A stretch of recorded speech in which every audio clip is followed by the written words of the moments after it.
your daily updates. Newsman Dennis Daily offers his take on the events of the day in another daily video blog.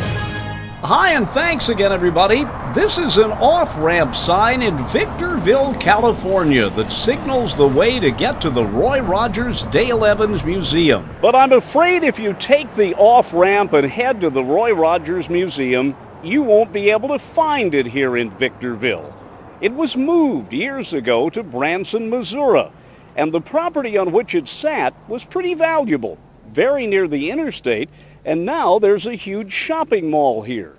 But in its heyday until the move to Branson in 2003, the museum in Victorville offered lovers of the King of the Cowboys and the Queen of the West a chance to look at the personal lives of Roy and Dale, see a chronicle of Roy's rise from an Ohio farm boy to one of the top entertainers in the world.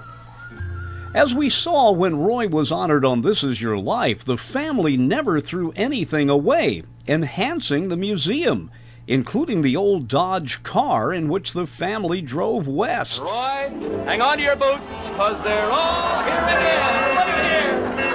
Come here.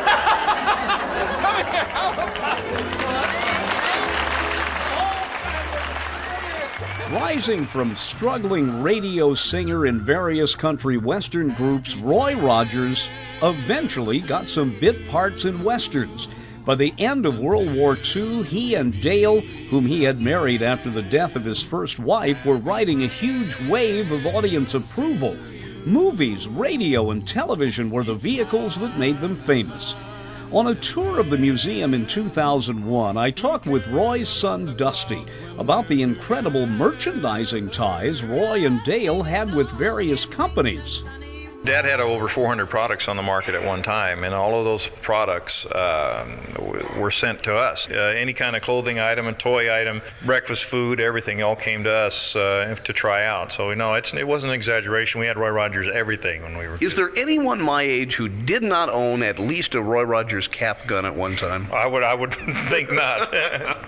Eventually, fewer people stopped on their way in Victorville from L.A. to Las Vegas, and in 2003, Dusty and the family moved the museum to Branson, Missouri.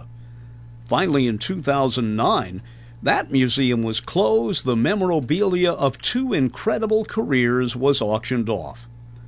Roy had once told his son that eventually the fan base would begin to die out, and that was the time to finally shut her down. So the off-ramp still commemorates Roy Rogers and Dale Evans, and much of the heritage is here. But the Roy Rogers Dale Evans Museum is now a thing of the past. But still, when you stand here, if you let your mind wander, you can go back to a wonderful time, part of my childhood. I'm Dennis Daly with your Daily News Update.